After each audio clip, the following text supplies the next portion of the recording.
Sokushinbutsu are a kind of Buddhist mummy. The term refers to the practice of Buddhist monks observing asceticism, a lifestyle characterized by abstinence from sensual pleasures, often for the purpose of pursuing spiritual goals, to the point of death and entering mummification while alive. Although hundreds of monks reportedly tried to become living Buddhists, only 26 of such mummifications have been discovered so far. In 7th century Japan, a mountain-dwelling version of Buddhism called Shungedo emerged as an amalgamation of Vajrayana, Shitu, and Taoism. One of its ascetic practices was the one of Sokushinbutsu, dedicating one's life to mountain austerities in order to attain Buddha nature in one's body. In medieval Japan, the tradition developed and perfected a process which a monk completed over about 3,000 days. It involved a strict diet called Mokujigi Ujio, which literally translates to eating a tree. The diet abstained from any cereals and relied only on pine needles, resins, and seeds found in the mountains, which would in turn eliminate all the fat in the body. The monks would slowly reduce, then stop liquid intake to prevent starvation, and thus dehydrating and shrinking all organs. They then ate only bark and roots for another 3 years, and began drinking a poisonous tea made from the sap of the urushi tree, normally used to lacquer bowls. This was done to kill off any maggots that might cause the body to rot after death.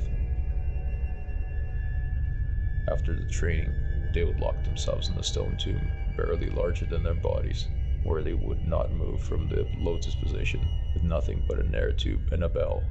Each day, they rang a bell to let those outside know that they were still alive. After the bell stopped ringing, the tube was removed, and the tomb sealed. They would die in a state of jhana, meditation, while chanting the Nembutsu, as their body would become naturally preserved as a mummy, with skin and teeth intact without decay, and without the need of any artificial preservatives. 1,000 days later, the monk would be exhumed and inspected. If rot had set in, the body would be exorcised and reburied with little fanfare. If not, the body was determined to be a true Sokushinbutsu and enshrined.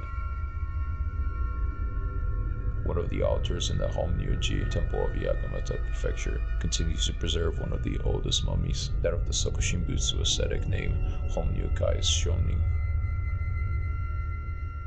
Born Togashi Kichue in 1623, he received samurai training and served as a vassal to a feudal lord. He joined a Buddhist seminary in 1661 and developed a disciplined ascetic lifestyle for years before deciding to mummify himself.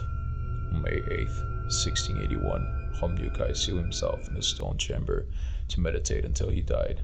After his death, his body was further smoke dried with charcoal and incense before being reburied. This process of self-mummification was mainly practiced in the Yamagata Prefecture, northern Japan, between the 11th and 19th century by members of the Japanese Vajrayana school of Buddhism called Shingon, which means true word. The practitioners of Sokushinbutsu did not view this practice as an act of suicide, but rather as a form of further enlightenment.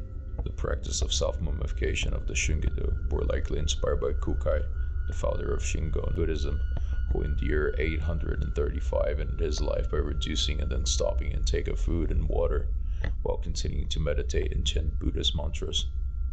In the 11th century, a hagiography of Kukai appeared claiming that, upon his death, the monk did not die at all, but crawled into his tomb and entered Niju, a state of meditation so profound that it induces suspended animation. According to this hagiography, Kukai plans to emerge in approximately 5.67 million years to usher a predetermined number of souls into nirvana.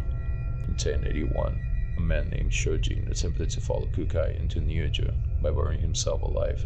He too was hoping to come back in a far distant future for the good of mankind, but when Shojin's disciples went to retrieve his body, rot had set in.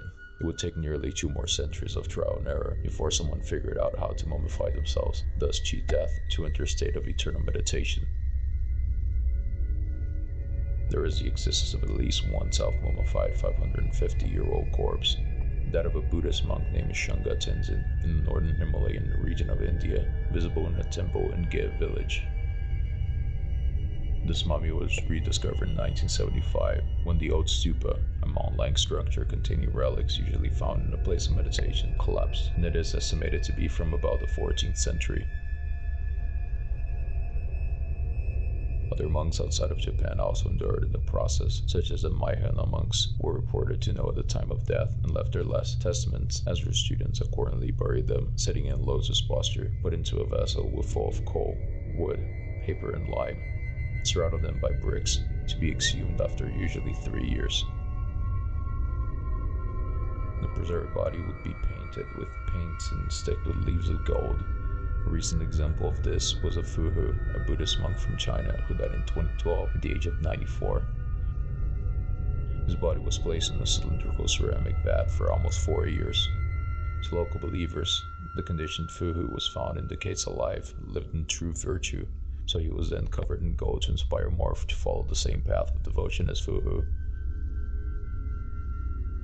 Considering the decades of ancestor memorialization rites an individual's soul can receive in Japan, death is a process that can last even longer than an individual's lifespan, generating mutuality of being beyond life, says Shane A.P. Dahl in his Buddhist Mummy or Living Buddha, The Politics of Immortality in Japanese Buddhism for the journal Anthropological Forum. Among the 3 sacred mountains, Haguro, Gasan, and Yudono, temple patrons claim that these living Buddhas are capable of telepathic communication and magical healing, even of saving lives in the midst of disaster. On his studies, Dahl interviewed a Dainichibo monk in July of 2012 who said, "In Mount Koa, Kobodaishi undertook Nyujo. Still to this day, he is meditating. For 1200 years, Kobodaishi has remained in eternal meditation. He entered while alive, and he is still alive," the monk claimed. Have these monks found an answer for immortality, or has their blind faith led them to insanity and suffering?